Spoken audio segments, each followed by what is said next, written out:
আজকে স্বল্প পরিসরে যাত্রীবাহী ট্রেন চলাচল শুরু হয়েছে।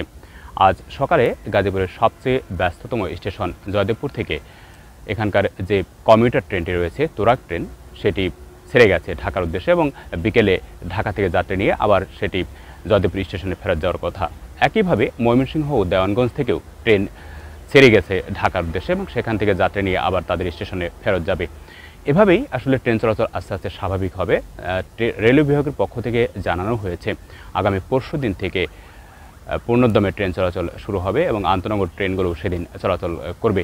অনেক যাত্রী অপেক্ষাকৃত নিরাপদ এবং সাশ্রয়ী ভেবে ট্রেন চলাচল করতে স্বাচ্ছন্দ্য বোধ করেন। তবে ওই অর্থে আমরা স্টেশনগুলোতে যাত্রী সংখ্যা তেমন একটা দেখতে পাইনি। হয়তো অনেকেই জানেন না যে আজকে আসলে ট্রেন চলাচল শুরু হয়েছে। আস্তে আস্তে সবাই হয়তো ব্যাপারটি জেনে যাবে। রেলওয়ে বিভাগের পক্ষ থেকে আমাদেরকে জানানো হয়েছে ট্রেন চলাচল স্বাভাবিক রাখতে তাদের বাড়তি নিরাপত্তামূলক ব্যবস্থা তারা গ্রহণ করেছে এবং তাদের যে রেলওয়ে পুলিশ রয়েছে সেই পুলিশও পূর্ণোদ্যমে কাজ শুরু করেছে যাতে করে ট্রেন চলাচল স্বাভাবিক রাখা যায়, নিরাপত্তা দেওয়া যায় এবং যাত্রী সাধারণকেও নিরাপদে তাদের গন্তব্যে পৌঁছে দেওয়া যায়। রেলওয়ের সিদ্ধান্ত অনুযায়ী গতকাল থেকে কিন্তু রেল চলাচল শুরু করেছে। গতকাল মালবাহী ট্রেন চলাচল শুরু করে এবং আজ 13 তারিখ কিন্তু যাত্রীবাহী ট্রেন, লোকাল এবং কম্পিউটার ট্রেন চলাচল শুরু করে।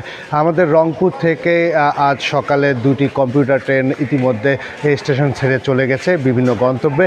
আরও 4টি ট্রেন সারাদিনে চলবে। রংপুরে সকাল 6:50 থেকে শুরু হয়েছে প্রথম ট্রেনটি এবং শেষ ট্রেনটি যাবে 7:20 পর্যন্ত।